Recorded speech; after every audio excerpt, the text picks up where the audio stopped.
143 কয়দিন আমার 143 আরে আর কতদিন ভাই মাথা বুঝে চুপচাপ পড়ে থাকবে?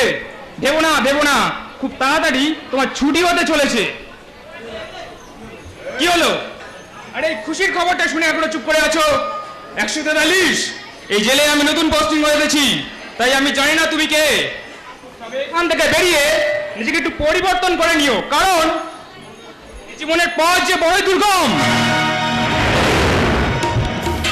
দুর্গম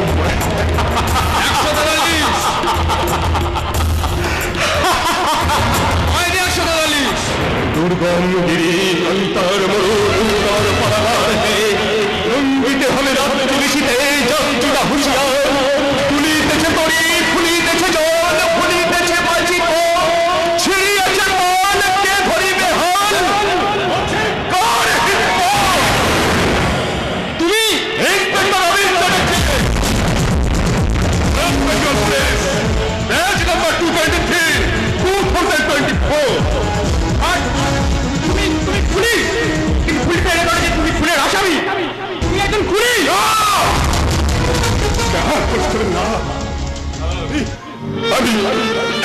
আমি খুন করিনি, খুন করনি, তাহলে তোমার কাছে ফাইল ইনভেস্টিগেশন রিপোর্ট সব কি মিথ্যে? বলো সব কি মিথ্যে? জানি না কিচ্ছু জানি না, আমি কিচ্ছু জানি না। তোমার কথা শুনে মনে হচ্ছে তুমি কোনো চক্রান্তের শিকার। প্লিজ বলো আমাকে কি ঘটেছিল সেদিন তোমার সঙ্গে? না কনস্টেবল, অতীতের সেই মর্মান্তিক কাহিনী আর যে ব্যাখ্যা করতে চাই না, জেলের কর্মচারী না ভেবে আপনজন ভেবে তো কথাটা বলতে পারো।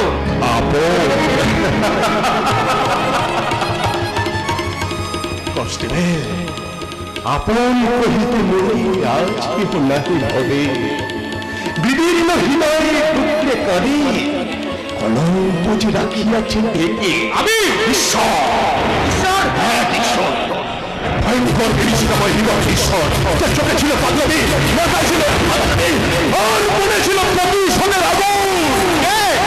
কে ঈশ্বর?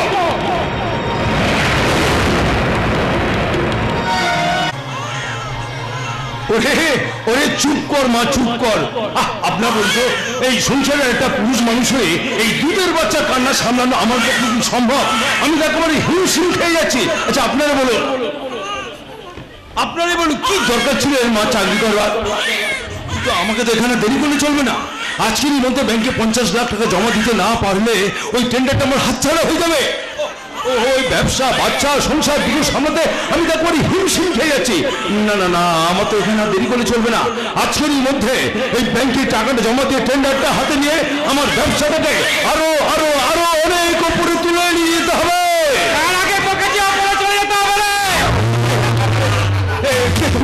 কি চাই এখানে? না বসন্ত রাঘব আর আমি আমরা তিনজনে মিলে এই ব্যবসা করি। এই টাকা যে আমার হাত থেকে চোট হয়ে গেলে সবাই আমাকে অবিশ্বাস করবে। অবিশ্বাস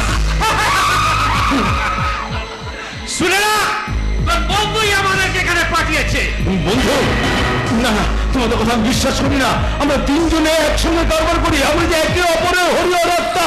বলো কে তোমাদেরকে পাঠিয়েছে? বলো। বন্ধু ওই বসন্ত চ্যাটার্জি হবে। বসন্ত চ্যাটার্জি?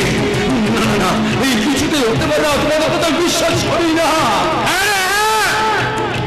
আমাদের দোষ বসন্ত চ্যাটার্জি তাদের প্রাণে বেড়ায় 50 লাখ টাকা ছিনিয়ে নেওয়ার আদেশ দিয়েছে। না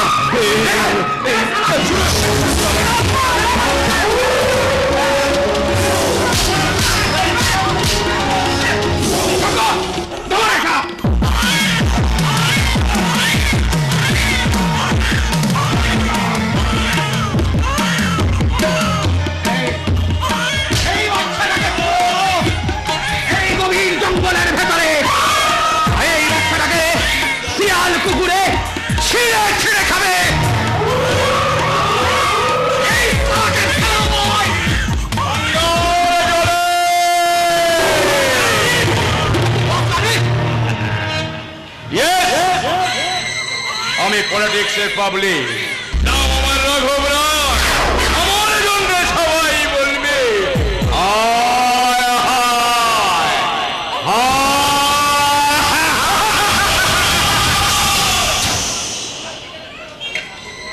যজ্ঞ কালো আর দেরি না করে ওই শালী পুলিশ বউটা কেনে আসার আগে এদেরকে এখান থেকে কেটে পড়ে। এই, চল, চল, চল, quick, quick!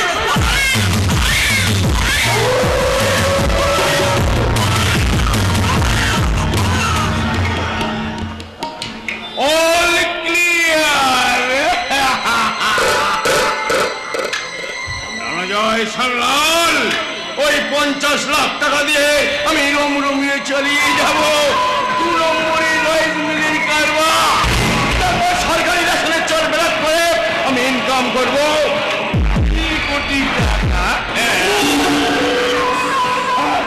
অসংখ্য চ্যাটার্জি, আমাকে আমি ওই রণজয় খুনের সমস্ত দায়ভার তোমার ঘাড়ে চাপিয়ে তোমার সম্পত্তি আমি আত্মসাৎ করব।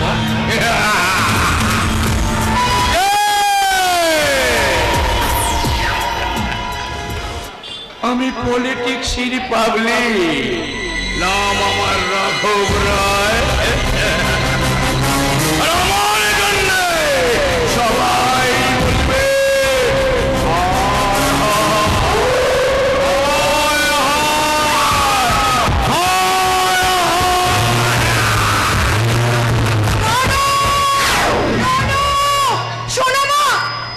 গেল কোথায়? রনু, এই রনু, আর সব গেল কোথায়? স্বর্গদুয়ারে। কে? দেখি দেখি রাঘবটা তুমি? সোনিয়া, সোনিয়া, দেখি রাঘবটা তুমি কাঁদছো কেন? আমার রনু, সোনামা, এসব কোথায়? কি আর বলবো সোনিয়া, ওই গাড়ি থেকে নেমে এই তোমাদের বাড়ির গলির মুখে দেখি দুজন মুখ বাঁধা লোক একজনকে কুল করে নিয়ে যাচ্ছে। আর বলছে বসন্ত সাহেব খুব খুশি হবে।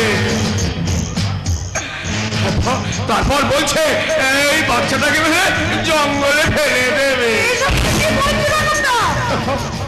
তারপর তোমার বাড়িতে এসে দেখি এই রণজয় আর তোমার মেয়ে নেই।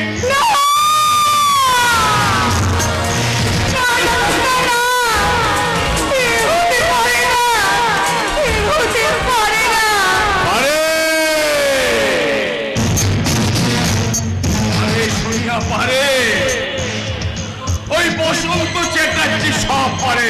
আমি ছাড়বো না সোনিয়া, আমি কিছুতেই ছাড়বো না।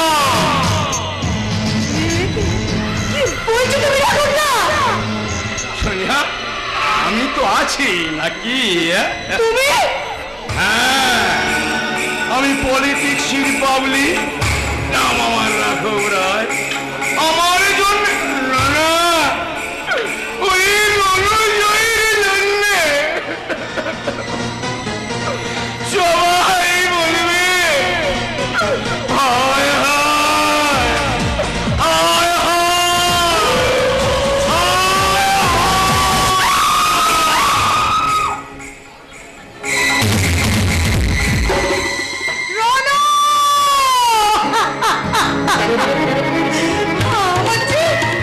সব কিছু শেষ হয়ে গেল। ঈশ্বর, এখন আমি কি নিয়ে বাঁচবো বলতে পারো?